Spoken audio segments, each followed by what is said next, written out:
Should you care about your Etsy competition? Today I'm going to talk all about competition. Why you are thinking about it wrong. Why you might be setting yourself up to fail. And how you should actually be using your competition to help your shop identify if you've got problems and take steps to improve things. So the first things that people are doing wrong, they're trying to copy bestsellers. This is business advice from ages ago. You find out what your competition, what their biggest sellers are, you recreate it, you steal it off them and you try and sell it. And it sounds like sensible advice because you're looking and seeing where are the customers, where are the buyers, what are they enjoying. But no, nowadays on the internet and Etsy especially, the king is authority. If an exact item in an exact category for an exact keyword is a bestseller for that particular shop, Etsy looks at that shop as an authority on that type of item. Etsy has the past history that it knows when a customer searches for that keyword and Etsy shows this shop with the authority to that customer. The customer is more likely to buy it, therefore makes Etsy more money. That shop, having been the authority, having sold lots of similar items, has more sales history, it has more reviews, it has more satisfied customers.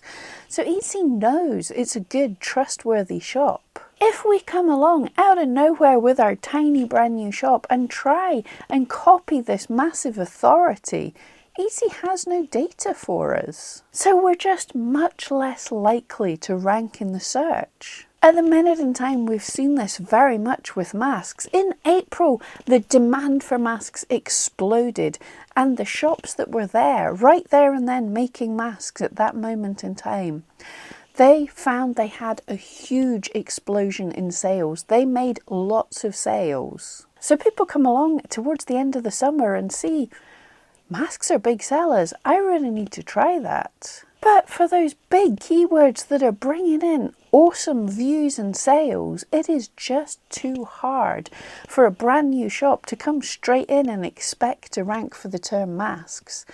Other guys have already got that. So if we came in, we might just say, it's not possible to sell on Etsy. It's not possible for a new guy to start on Etsy. Totally missing the fact that in April there was a ton of new guys came in and started selling in massive amounts because they caught the start of the trend before all the other shops had authority on that. Right now, we're too late for that easy button, for that easy foot in the door, but there is things that we can do. We can still crawl up in relevance and we can still slowly become an authority. If we can find the new up-and-coming terms that haven't blown up yet, if we can get in ahead of before where all the other shops become a massive authority on it. For example, if you start thinking right now about Christmas masks, masks themed about Christmas. Now, that may or may not become a thing, but it's likely to be. Masks are still a thing. Christmas is coming. People want to buy daft, fun things, but also keep safe.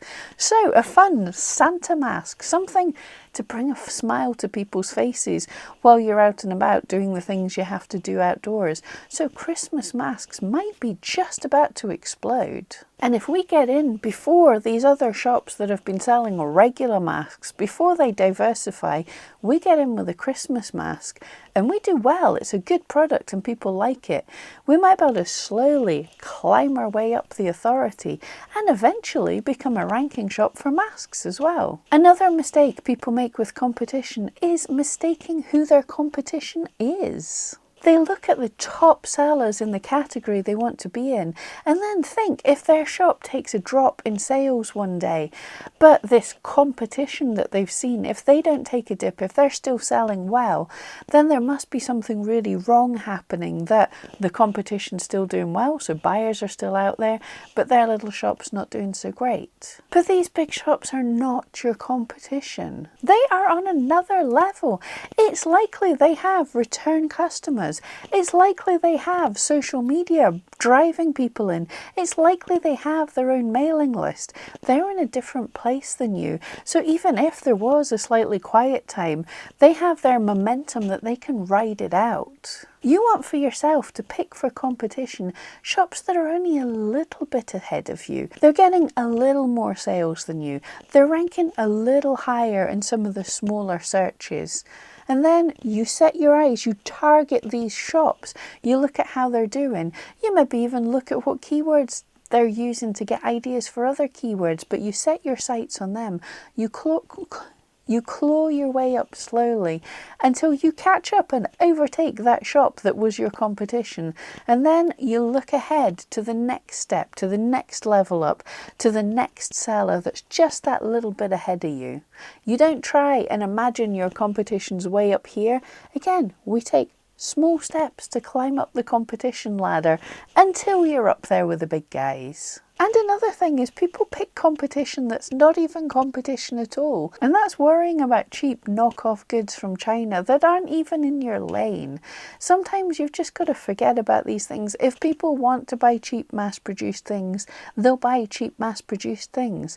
They're not going to think that they want to buy handmade quality items and go, no, I want that item from China. So it's not even worth the worry. These shops are not even your competition. I hope that's helped you figure it. I hope that's helped you think about competition in a slightly different way. I'll be talking in future videos more about how you can find competition and follow them and what tools to use. So don't forget to subscribe and come back often to see those tips.